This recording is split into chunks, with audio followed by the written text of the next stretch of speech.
What the fuck? My Chatsy just went invisible. Did I say Chatsy? I mean Chatty? Is it called Chatty? What's it called? Yeah, it's called Chatty. Chatsy is something I haven't heard of in years. I didn't even know what Chatsy really was. And it was like an online chat room. Weird, though. It was like a temporary chat room. I don't know, Chatsy was weird. Just make sure there's nothing else that we're missing here. Seems not. Briefing on the results from the Reform Committee. I came a little early to the meeting room before anybody showed up. We had scheduled a meeting to discuss the progress of the Reform Committee regarding the new constitution. I took a seat on the center chair in the vacant meeting room as I waited for them to show up. The reforms are slowly becoming the most significant expectation of my government. We'll be changing Seoul's constitution of 29. Most people nowadays blame the constitution for the outstanding problems of the country. On the other hand, the reformists in the assembly had been getting louder about their demands. What I knew for sure was that I needed to do something about this encroaching chaos before it swallowed me. Meanwhile, Lucien, Peter, and Naya had been leading the committee to prepare an initial draft for the constitutional amendments. I was intrigued to hear their results. There was a knock on the door. It was Lucien. Good afternoon, sir. Lucien arrived exactly on the hour mark again. His punctuality could almost be described as obsessive. Good afternoon, Lucien. I won't make a remark about that because that might make him upset. Might be kind of mean. And he's not the joking type either, right? He took a seat on the table and took out a bunch of documents, spreading them on the long table. We should begin the meeting as soon as Mrs. Morgna and Mr. Vice President arrives. We finally have some results from the Reform Committee. How does it look? Well, the situation is quite complicated, but I'm sure we will make it work, just like we accomplished many things before. We'll go over the details regarding the new constitution in the meeting. A few minutes later, Peter and Naya also arrived. After a short chat, everybody sat down and took out their notes. I knew it was going to be a long meeting. There's a lot to talk about the future of this process. Let us begin to tackle the points of contention. Mr. President, our committee meetings were really fruitful, and we already started working on the constitutional draft together with the reformists. They demanded a little too much, but I've had success with Franz Richter to create a realistic draft that could potentially go through the Supreme Court. A little? They demanded to rewrite the whole Constitution. The requests were definitely not outrageous, just not realistic in today's circumstances. Just because it wouldn't pass the Assembly. Nonetheless, I'm glad that we are reaching a common ground already. If we can reach the agreement with the reformists, we'll be very strong in the Assembly to propose the change.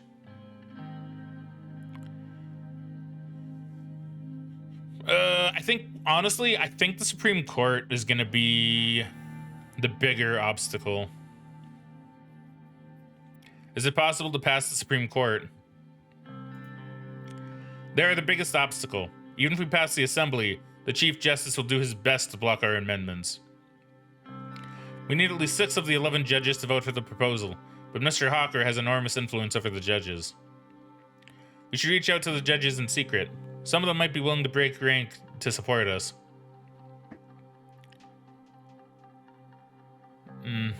See, number 2 is very idealistic. Because that's not exactly true. Especially since a lot of them are a member of his party, of the old guards. So I highly doubt that. All means are to be considered in order to succeed. I do agree with that. Naya was taken aback by the statement. According to the Constitution, I am a member of the Supreme Court, which means we already have 1 vote. 2 of the judges are friends of mine and have a similar opinion about the reforms. Consider them with me, so we have 3. We need 6. Oh, we need 11. Shit, I'm wrong. Yeah, okay.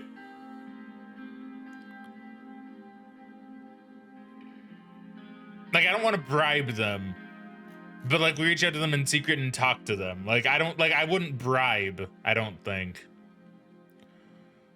I don't know if that's what he was implying. I guess maybe that was. Who else would be willing to support the reforms? I think Judge Edmonds can be persuaded, and in extension, Mr. Dalton and Mr. Merton. They weren't really blinded by the Solist ideology. Yes, those three don't seem to be working directly with the Chief Justice Hawker. If we can get to Isabel Edmonds, we might get the 6 votes needed. Okay, we do need 6, yeah. That's our best bet. Okay, Isabel Edmonds. Swordish jurist who has been serving as a Justice of the Supreme Court of Swordland since 1949. She is both the youngest person to serve in the High Court of Appeals and the first woman to serve in the Supreme Court. After graduating from Holsword State University, Faculty of Law, she began her career as a judge, serving in the cities of Conradt and Gelsword. She later became a supervisory judge in the High Court of Appeals in Holsword. Later, becoming a member in 1940... Okay, that was a period, never mind. In 1949, she was appointed as a Justice of the Supreme Court by Ewald Alfonso, becoming the first woman to hold the position. Edmonds is regarded to be a firm believer in democracy and secularism, so she's probably good then, and has spoken out against the oppression of the Solist state apparatus numerous times. She's known to hold anti-communist and socially conservative views. Okay, so we can probably win her over then. You know what, I'll even put that in my notes. Win... Oh, it doesn't need to be capitalized. Win over Isabel. Can reach a 2/3 majority in the assembly. If you can get Franz Richter to work with you on this, our only problem would be uniting our own party. We'll never be able to get NFP to work with us. We need the majority of our 130 seats in the assembly to vote in favor. With PFJP's full support of 70 votes, we will easily surpass the needed 166. So, see, the only real thing here is I kind of wish this were more like real life, because that would be really easy. Because then you can just get the party to vote with you no matter what, right? They'll always, like, support you regardless of how they personally feel, most likely. I guess it's not so much the same in this universe, huh? But it will be tough to unite the USP with all the divisive wings that have formed. You must make them follow you loyally.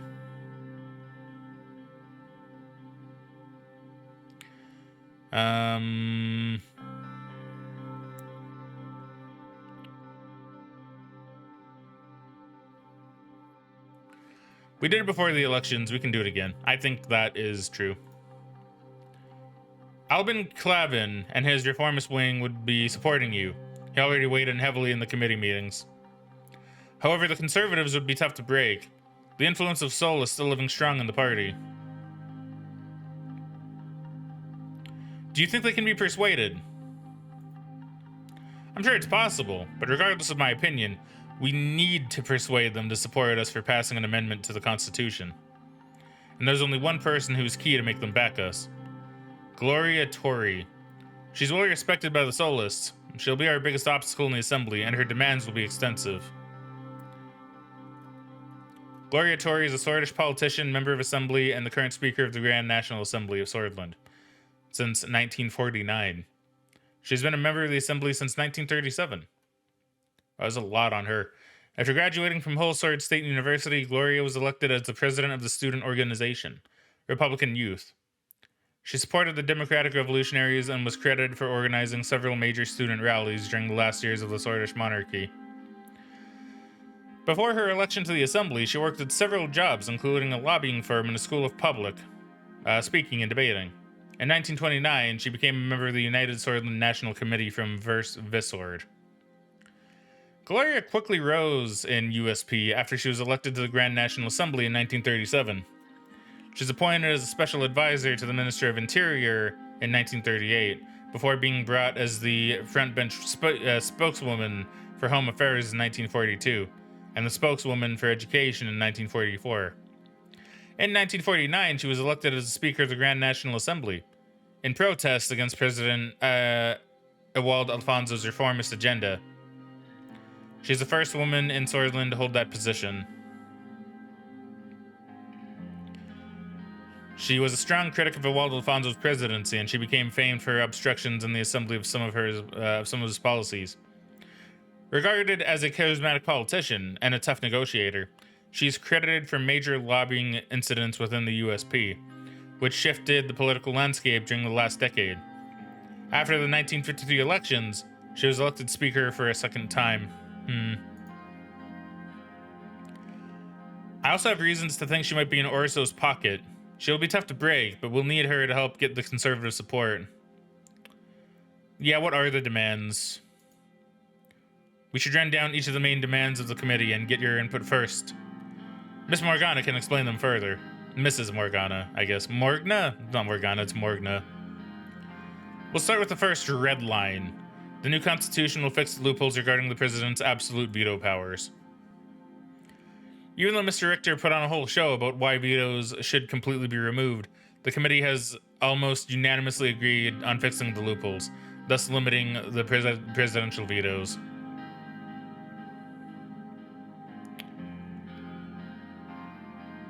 Yeah, fair. My suggestion is to add a clause detailing the methods the assembly may override a veto with some sort of a supermajority. One person should never be able to block the rest. That, I think, is fair. My suggestion is to add a clause detailing the methods the assembly may override a veto with some sort of supermajority.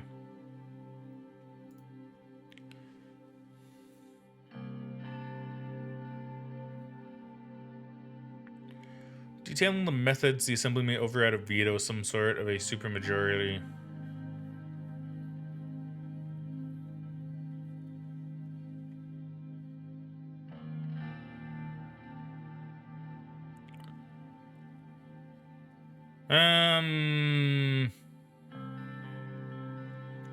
I mean, I do stand in agreement with Mr. Richter. The veto should be removed. Yeah. But I also just want to make sure here. Add a clause detailing the methods of the assembly may override a veto with some sort of supermajority. I mean, I do think that's fair. I think having a veto is reasonable, but yeah, it shouldn't just be one person. I do agree.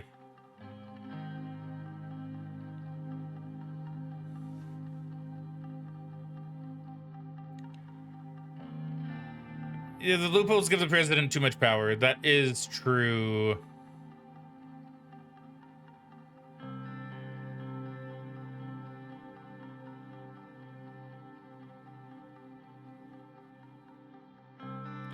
And we might be able to appeal to both sides. Maris' politics. Yeah, this is definitely a game of politics. Because, like, if we go too radical, we're not going to get people on our side. But if we go slightly... If we give the people what they want... The loopholes give the president too much power. Loopholes give the president too much power, which could be misused. Whatever you decide, it's important to get a balanced picture. We'll be making history by changing the 29 Constitution of Seoul. The second one is about the judiciary. The new constitution will remove the Supreme Court's right to vote on legislation. This is yet another point that was unanimously agreed on by all parties. Tarkin still established this rule to protect his 29 constitution. We all know most of the judges are still his pawns. Constitutional amendments will still be very difficult to accomplish with a reform like this, particularly because we will keep the 2/3 vote system. To be able to propose a change, however, the judiciary will not have the final say in the amendments.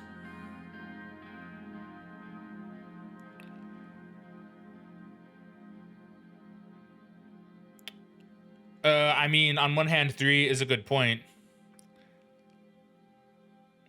This is already what we wanted to do, though. Like, this is true. This is already what our administration wanted to do. Yes, this will ensure that there won't be another politically motivated Supreme Court. Apart from these 2 critical points, they have other major demands. They want to reform the appointment procedures of the ministers. Mr. Richter clarified that the assembly should have a say in the formation of the Council of Ministers. It's something that a majority in our party also supports. So I won't be able to support my own minister, or appoint my own ministers? Well, I mean, I assume I would, but I don't know. Well, Mr. Richter also talked about abolishing the member of honor rights of Tarkin and Sola, gives him absolute immunity and makes him a permanent member of the assembly. Yeah, I mean, that seems fair. Well, that one is a controversial one. I doubt the USP would like that. Immunity of the justices, the impeachment of the president, limiting the power of the presidential decrees. All this came up during the committee meetings. Yes, reformists expect big reforms, while our faction in the USP are not very keen on pushing changes that are too great. I'd say keeping everything in the middle ground is the safest bet. No need to agitate anyone too much.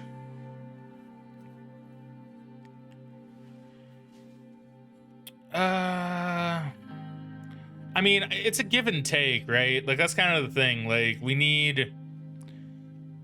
can't push major reforms, but we can push reforms.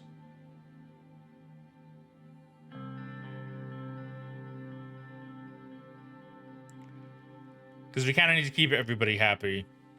I agree. Let's keep the changes small and manageable. But we will make changes. As long as we address the main issues, I also agree. Okay, good. Well, regardless of what Mr. Rain decides, we'll need to work together to push this agenda. Now we have a better picture of your intentions, sir. I will start reaching out to my contacts to make a draft that works for us. I'll present your input to the committee. In a few months, you would have the draft on your desk and make the final changes yourself. I think this was yet another fruitful meeting, sir.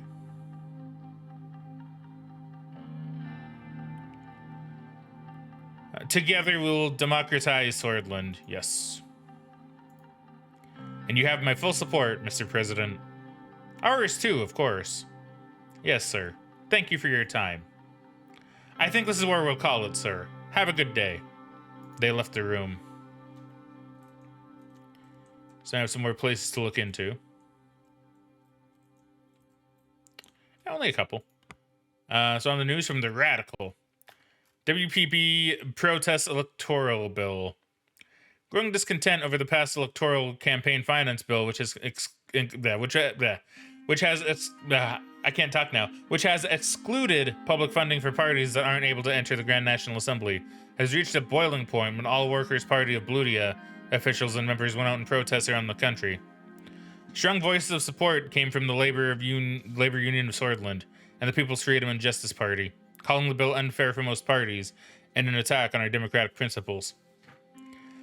The new bill means that the WPB lost half of their total party funding, and since they couldn't pass the high electoral threshold of 10% to enter the assembly, aren't eligible at all to receive any public election funding for the 1957 elections. The WPB leader said that the workers' struggle continues and that they're willing to explore other options to be able to represent the hundreds of thousands of people that voted for them. But now their struggle continues. President Rain and the USP establishment are actively seeking to suppress the political representation in this country. That is not actually true. Okay, so I keep telling you guys, I didn't exactly know what that meant. I'm dumb. Okay, me dumb. Me dumb. I accept this. So, a report from Lockhaven. Construction plan started by Taurus. Taurus Holding has reported that preparatory work for the H3 highway has already started, including clearing land and demolishing buildings in the path of the future roadway. Construction of the highway will be starting in the next months, working west from Lockhaven. Alright, very good, very good. Meeting with Chief Justice Orso Hawker. Alright, well, here we go. This is going to be my main antagonist for the next while, I think. The administration had been working day and night on the overwhelming amount of issues that were facing the country. The department sent several documents which required my signature, so they could start working on the new decisions they were taking. Or that were taken, yeah. After I signed dozens of them, I closed my eyes to relax for a moment. Another long day. I'm gonna adjust my seat.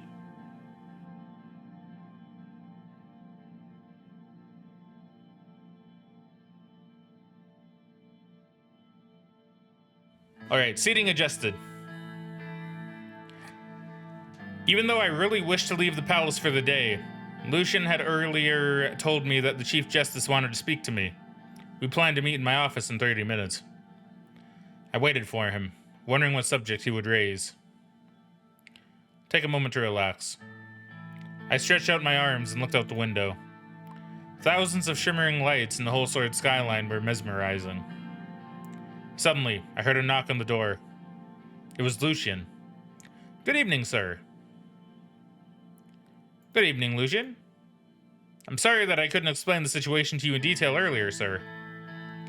The Chief Justice insisted on seeing you this evening. I do not know what he has to say, but it'll probably be about the new Constitution. He'll be coming shortly with Judge Mr. Garassi to the meeting.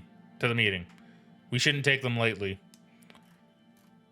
So, is a jurist and politician who's currently serving as a justice of the Supreme Court. He also served as the Minister of Justice and Law from 1945 to 1949.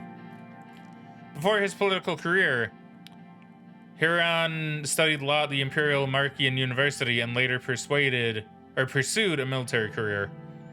As part of the King's Army, he held the rank of lieutenant until the dissolution of monarchy in 1923. Due to his marriage with the sister of General Luderin, he was implicated in the military coup of 1927 and the Swedish Civil War, but investigations were dropped during the Tarkin Sol's term as president. He joined the USP and became a member of the Assembly in 1929. He was a strong supporter of Tarkin Sol and the establishment, and became one of the leading members of the USP. He previously served as the Speaker of the Assembly and an advisor to President Tarkin Sol. In 1945, he was appointed as the Minister of Justice and Law by the President I keep reading those as commas. By the President. After Tarkin Sol's resignation in 1949, Ewald Alfonso tried to isolate him within the party. In the same year, he was appointed as a Justice of the Supreme Court. He became infamous for his obstructionist methods against President Ewald Alfonso and his policies. Oh boy.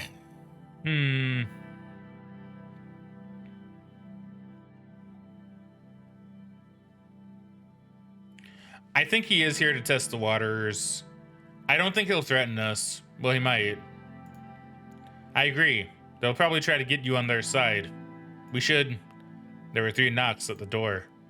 Lucian checked his watch. He looked rather worried. Olivia opened the doors. Chief Justice Orso Hawker and Judge Hiran Garassi entered the room. Good evening, Mr. President. It's great to see you. Evening. Welcome, Justice Garassi and Chief Justice Hawker. Good to see you indeed. Orso gestured at the sofa in the office. May I? Please. We all took our seats on 2 opposite sofas and made ourselves comfortable. How were your first couple of months, Mr. President? I hope you're faring well. Thank you. It's very busy, but I'm doing good. It'll only get busier. Yet I think you're doing a good job so far. Considering all that's happening around us, with the shootings near the palace and the soldiers on our borders, he let out a deep sigh. It is a troubling time. We appreciate your concerns. So, you probably know why we are here. Please enlighten us, Mr. Hawker. We know you're working on a new constitution. The Supreme Court does not approve of this. With all due respect, the Constitution needs to be updated, sir. I am sure you are well aware of the public demand and our circumstances. Is that so? I see that you are the one who is not aware of our actual circumstances. You want to make a weaker constitution in the midst of problems from both inside and outside. Even if your proposal passes the Assembly, I will make sure it will not pass the Supreme Court. That much is clear. I'm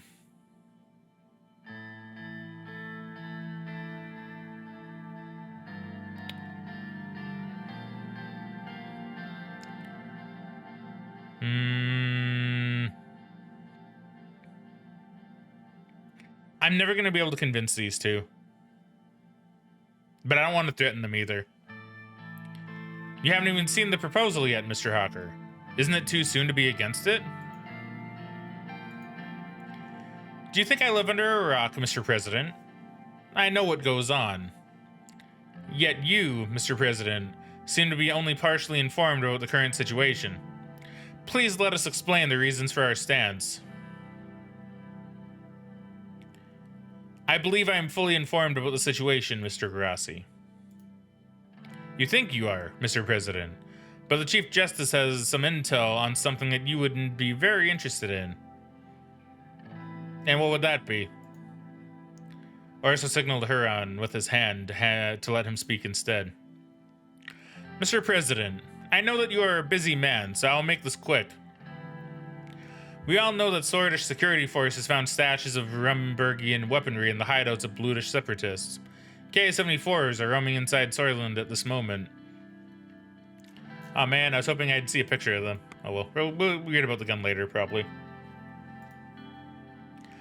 As much as Rumburg poses a direct threat, now it's clear that they are also intervening in our country and weaponizing our minorities against us. It's not unprecedented to think that the Bloods will start their terror again with their new toys. Not to mention the fights that broke out between the left and right wing after the shooting of Bernard Circus. Communists are rising with the support of United Contana. The chaos is imminent for Swordland. I'm pretty sure I knew all this, Mr. Hawker. I'm pretty sure I even predicted some of this, in fact.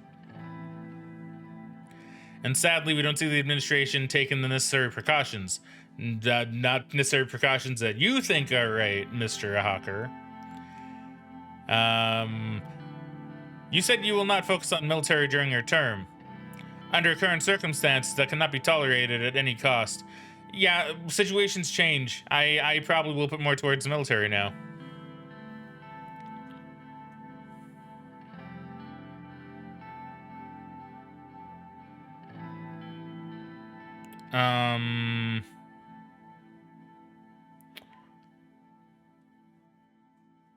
I mean, number one is true.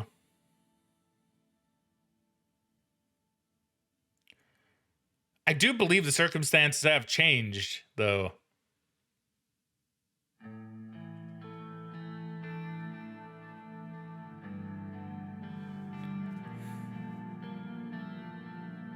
But I don't know. See, it's the thing, though, right? Like, we might be able to rely on Arcadia. But on the other hand, I don't... Yeah, you can't bank on that, though.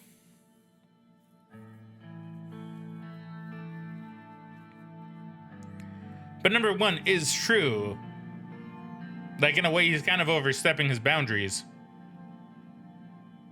We're taking the necessary steps. No need to worry. We'll just kind of blow him off a little bit.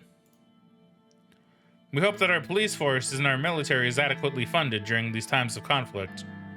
But regardless of that, are you also aware that the armed Blutist separatists have direct connections with the Workers' Party of Blutia?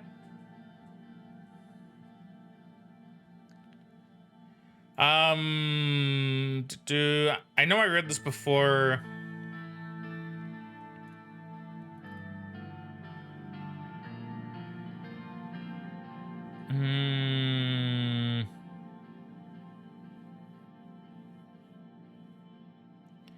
I'm just kind of skimming through this just to see.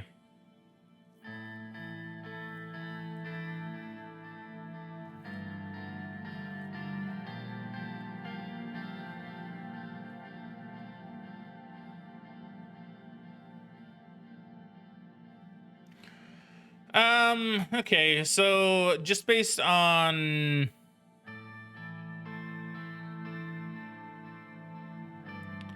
I mean, it is true. They're not like the militias, but I've also kind of pissed them off, so.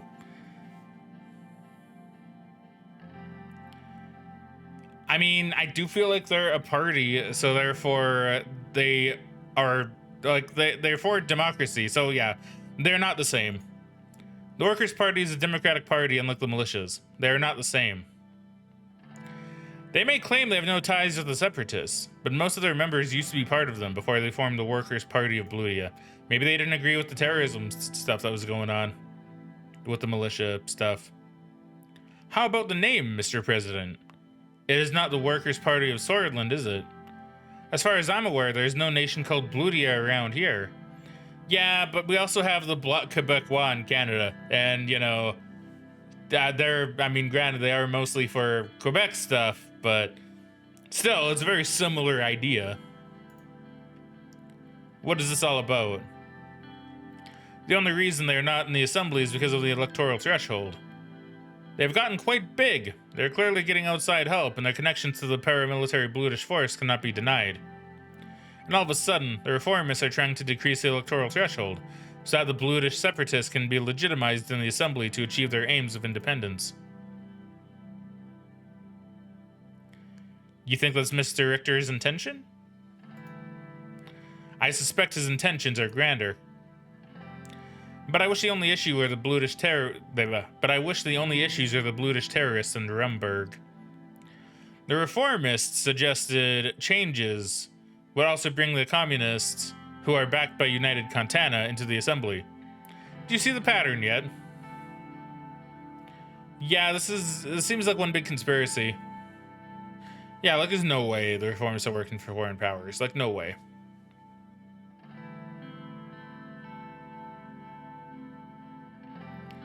Like, where is the evidence? Like, that's kind of the thing. So that's the thing with people in conspiracies, right? Like, they don't bring about evidence, like, at all, right? Like, give me evidence. That's something that I like a lot, is I like having evidence, right? And if someone can't provide me that when they make a claim, then their claim seems, well, not really good. It's not backed by anything, right? Like, I'm trying to think of an example.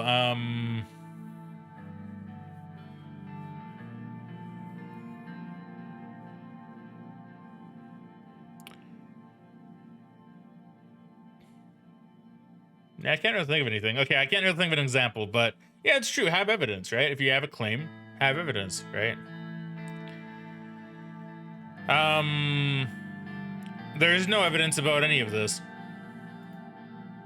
Haven't you been briefed by your security team? Maybe you should suspect them as well. Yeah, they're all just conspiracy nuts. In my Supreme Court, funnily enough. We should take the necessary measures against communist and Bluish plots, as well as increasing our military budget against a possible conflict with Nuremberg. And of course, not fall into the traps of the reformists by listening to their demands. They're clearly plotting to weaken the president and our whole administration in order to exploit the situation.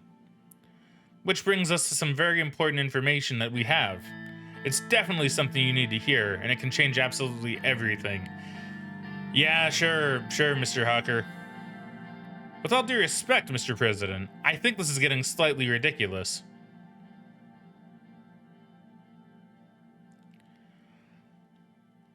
I will let him talk.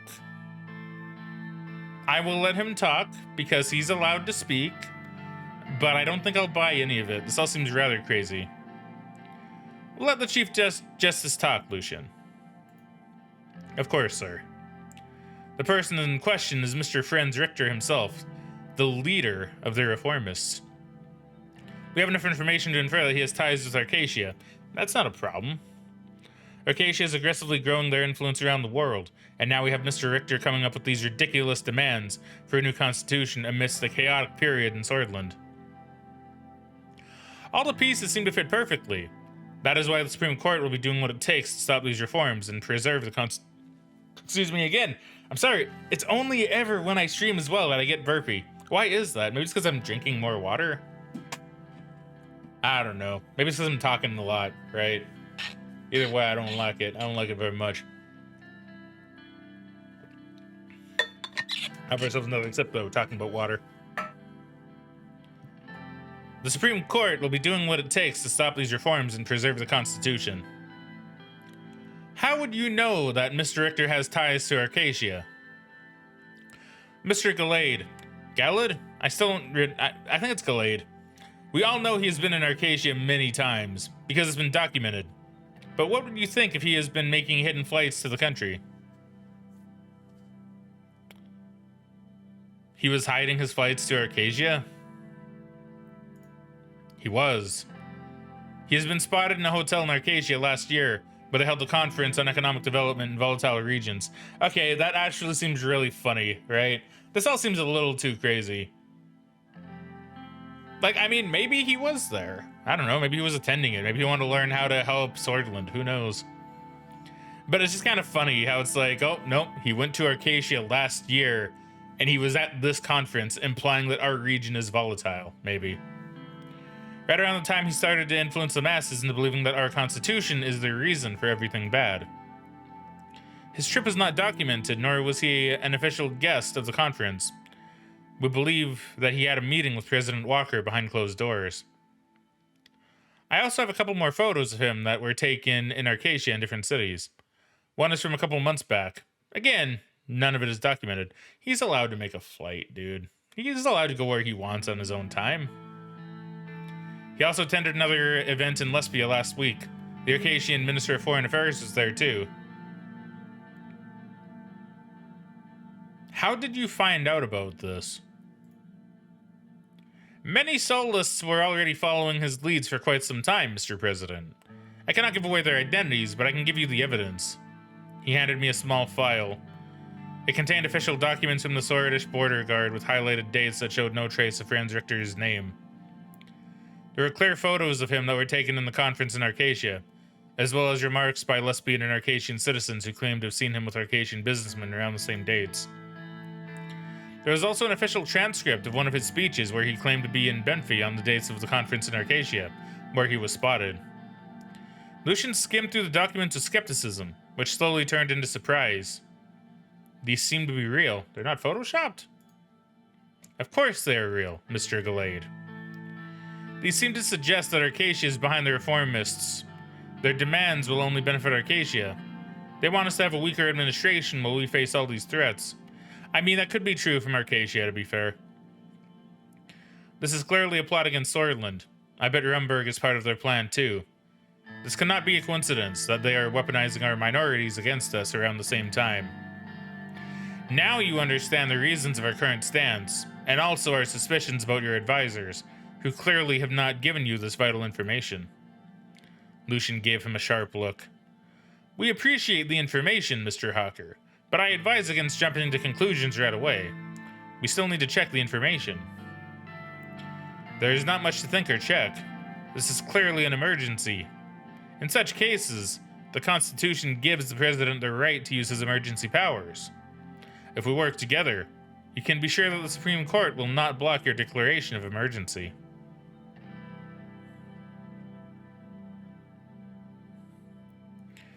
I mean, I don't think it's for the reasons that he claims it is. It is a little weird that he kept everything hidden completely. But once again, he's allowed to go where he wants. The only thing that's weird is when he's like, oh, I'm in Beffy, and then he's not, right? That's the only weird thing about this, really. You want me to declare an emergency? Of course. We cannot wait for the processes of the Assembly to take care of these issues. You must exercise your presidential powers for a fast and effective solution. Which means you might need to suspend parts of the Constitution to give more authority to our security forces to deal with these issues. We must officially investigate Mr. Richter as well. You can devise a strong security decree if you can base it on the Articles 57 and 58, which gives the President the right to suspend parts of the Constitution to deal with national security threats. You can directly bypass the Assembly in such a situation. The only thing you need is the Supreme Court to allow the emergency to be declared, and you have our word on that. Sir, I think that is going a bit too far. We shouldn't escalate things so fast. Mr. President, why don't we talk in private? Only the two of us. We can devise a plan together. I know how we can use the Constitution to our advantage. See, that sounds bad, right? It would be more effective if Mr. Gallade and Mr. Grassi left the room before we discuss it. Sir, I advise against it.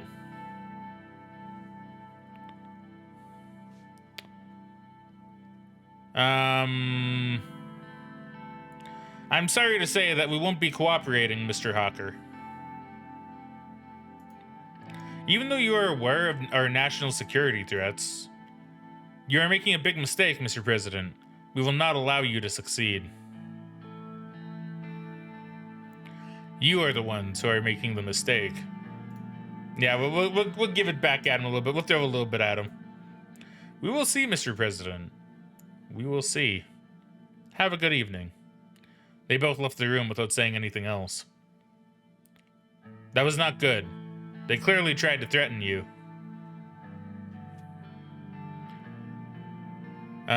We have to make sure our reforms will pass the court. Orso will be doing whatever it takes to damage you. We need to be careful. There are still many old guard sympathizers in our party. We can't let them divide our party. And he will definitely try. After a short evaluation of the situation on our hands, Lucian left me in the presidential office. It was obvious that the old guard would be my main rivals in the near future. Excuse me again. And that's it for this turn. Hawker in Maroon Palace. Chief Justice Orko Hawker has been spotted entering the Maroon Palace. Our sources are intrigued by the timing of this visit that is happening right after the increased conversations around the so-called democratic reform. Historically, Mr. Hawker usually does not frequent the palace unless for official business, and this was certainly an unplanned visit. Clearly, there must be something he wants out of this. Our speculation is that this has something to do with the reforms.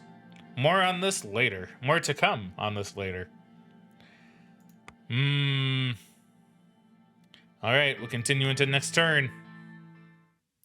Trials of Democracy.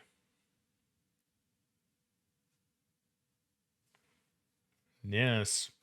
Yes, this is all getting to be pretty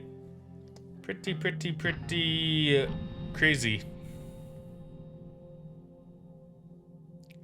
So what news do we have around the globe then? Just a lot of stuff in the cities. Nothing in new nations. School poisoning in Rebel.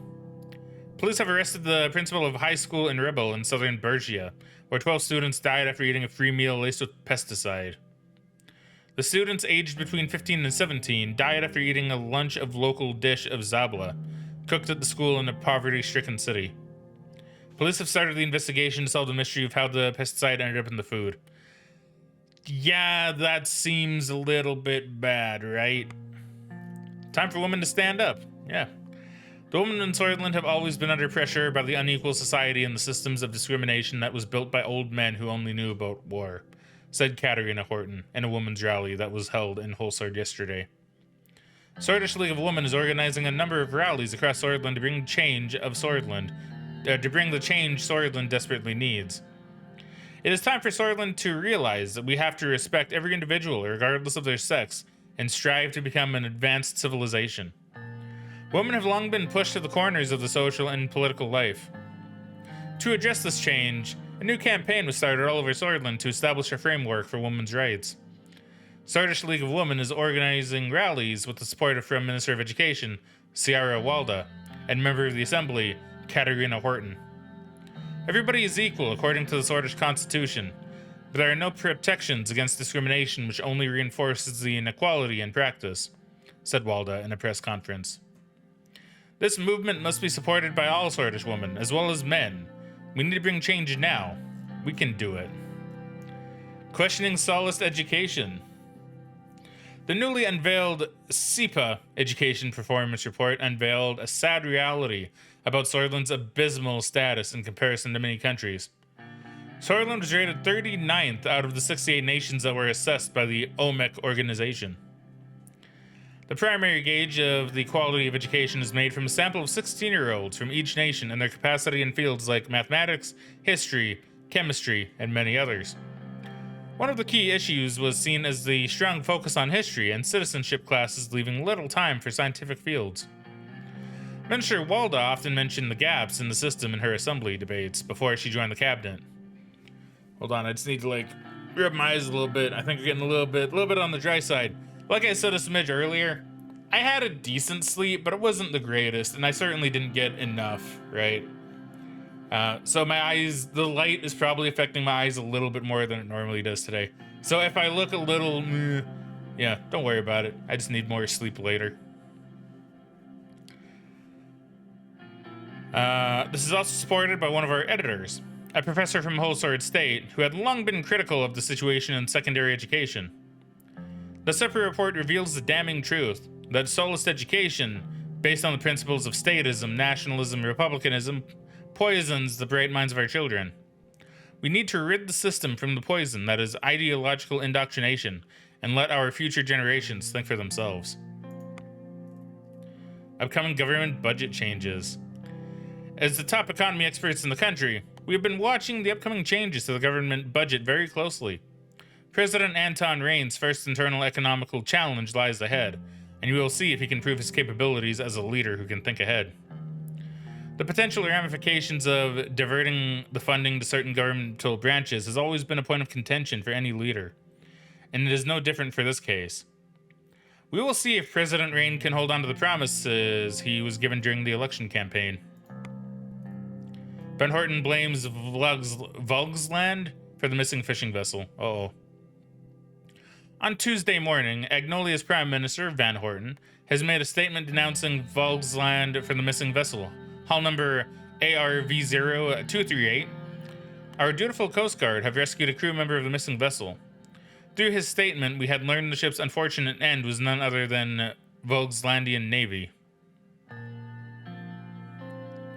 Volksland? Vagsland. Now, however, the Prime Minister has refused to disclose the surviving crew member due to fear of an assassination attempt from Volksland to cover up their hostility, as the minister later claimed. Alright, so let's go ahead and check out some of our city reports. Brutish resistance in sanctuaries. Security units have arrested 3 priests at 2 different sanctuaries in Sarna, after finding links to insurgent activities. The reports came from an elderly man who wanted to pray in peace, but instead found himself invited to join the Brutish Freedom Front by a state-sanctioned priest. Further incidents indicate that the BFF is pushing for a local recruitment drive in different sanctuaries across the region. Narbel report lack of hospitals. The mayor of Narbel has reported that their hospitals are overburdened and they're unable to respond to the needs of the citizens. Well, we've known that issue, so I think I can kind of relate to how bad this could be. He complained about months-long waiting lists for terminally ill patients. On top of the capacity issues, it was also noted that the facilities are still largely using outdated technology, which is what Arcasia can help us with. If we can get them on our side, which should be pretty easy.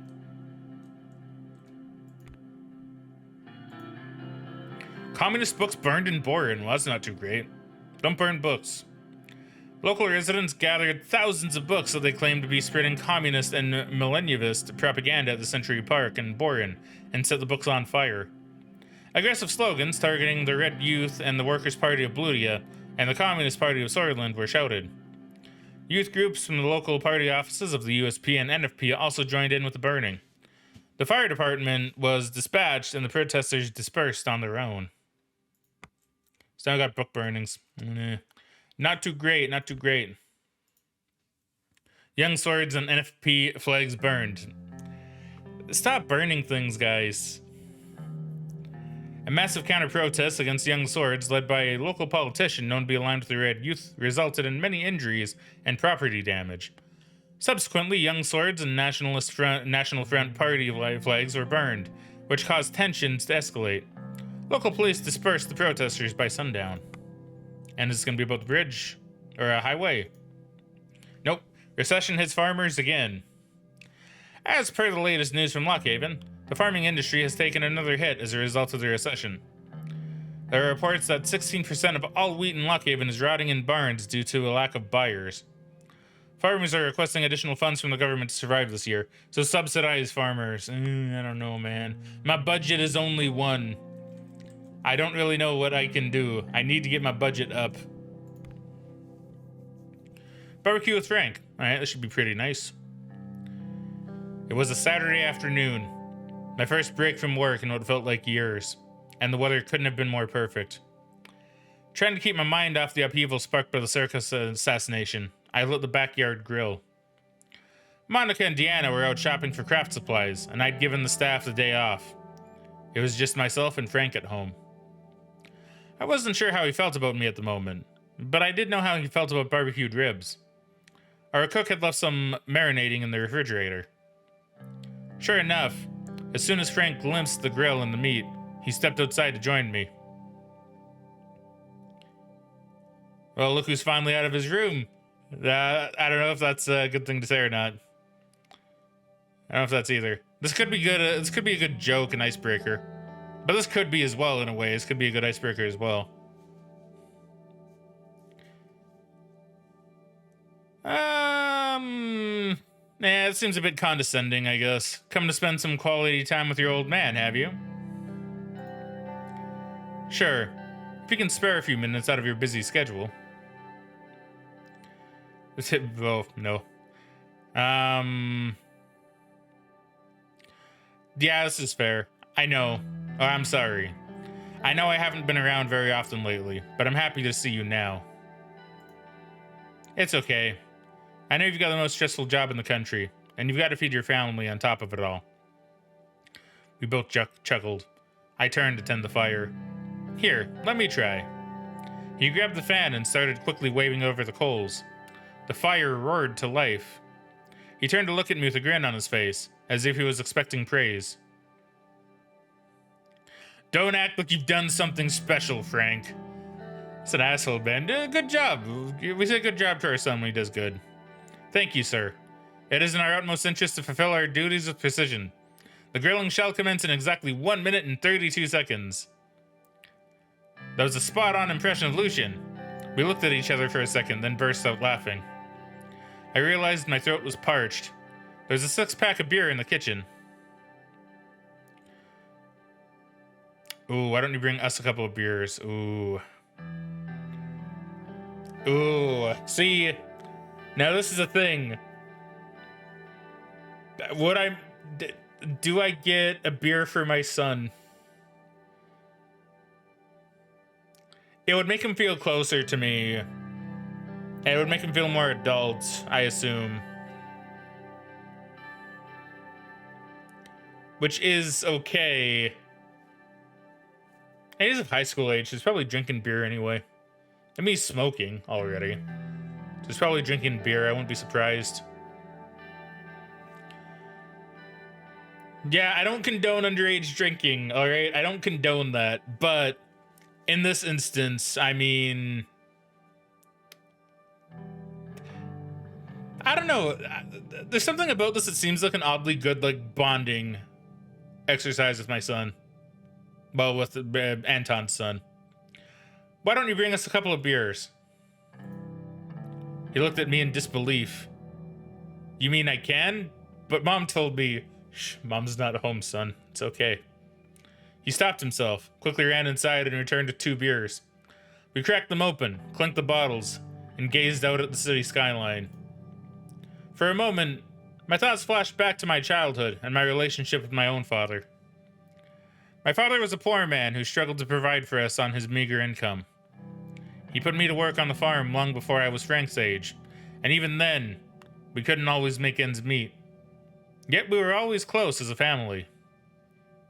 Now that I was the president, I knew Frank would never face the same hardships I had. I couldn't deny that I felt a bit jealous. Dad, can I ask you something? We are family. You can say anything, or you can ask anything. It's just, I feel like there's so much you've been hiding from me. About your past and about what's going on right now. Like at dinner that night after the ball. You told me everything was under control, but it wasn't, was it? I know what happened in the 20s. We learned all about it in school. Now with the protests and the riots, is it going to be the same thing? Dad, is there going to be a civil war in Swordland?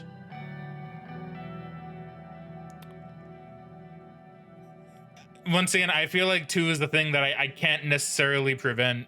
And I feel like he'll just say I'm lying. So I hope not. He let out a sigh. But what was it like back then? Uncle Peter said the 2 of you went through a lot. I'm not a kid anymore. You can tell me.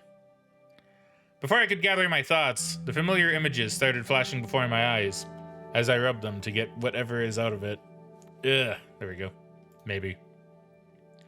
Images of soldiers advancing towards me and my friends, weapons drawn, of people I knew, friends and neighbors, being dragged through streets and murdered in alleyways. The shock and grief on the faces of fathers, mothers, and orphaned children. Those were dark times. It seems like it.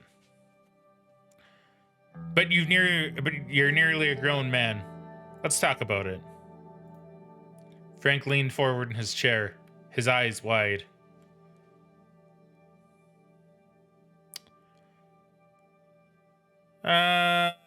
Tell Frank... What came first, the Civil War or the coup? Yeah, I actually want to find this out. The Sword of Civil War, because we'll... Okay, it started after the coup, so we'll do this in order. So we'll tell him about the coup of 27. It was time to tell him about the coup of 1927. I was barely older than you are now, studying history at the Dare University of Culture. I was a freshman, excited and young. Oh, didn't mean to click that. I had just left the classroom to go back home as I heard the sound of multiple vehicles approaching the campus gates. As they got closer, I realized they were military camouflage trucks and tanks, carrying hundreds of soldiers.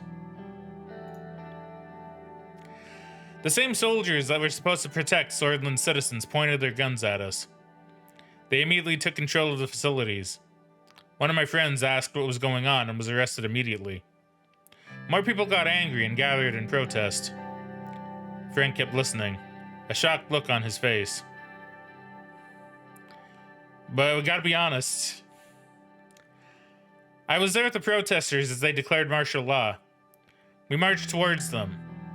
They threatened to use force, but we stood our ground. So they started beating anyone they saw, including me.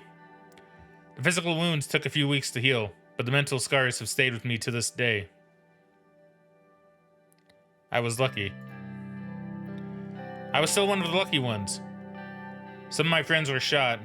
Many more were arrested. I can't forget the screams to this day. Frank leaned back in his chair. His shoulders slumped heavily. Tell Frank about the Civil War. It was time to tell him about the Civil War. It was right after I met your mother. We had both joined the same human rights group to push for a change after the coup of 27. But over the next year, the state of Swordland deteriorated. People started picking sides, and I tried to stay away as much as I could. Then one night, it happened. Two different factions in the army, one of them led by fascist General Lutheran, and the other by socialist General Rickard, started fighting against each other. It was a bloodbath. Nowhere was safe. Frank shifted in his seat, visibly uncomfortable. People organized protests, either for or against Rickard. Rickard? I think I was going with Rickard when we started this. I heard about the clashes the next day. Many of my friends were shot or arrested. I isolated myself for months. That's enough for today. It's okay. I'm sorry. I shouldn't have asked you about it. I know I don't understand how easy my life is sometimes. One more thing, though. I know that you managed to not take any sides. Do you mind if I ask why? I mean, technically both 2 and 3. Why did I choose not to do it? I had a reason. I'm pretty sure I had a reason for it.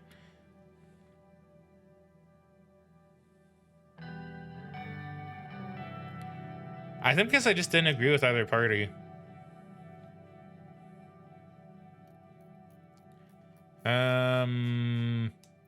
Yeah, I just want to make sure, like, yeah, I want to just do a quick glance on General Rickard. General, he stayed out of conflict, blah, blah, blah, until the execution of hundreds of communists. Supported the Red Youth. So yeah, he was a communist, and And Lutherian was...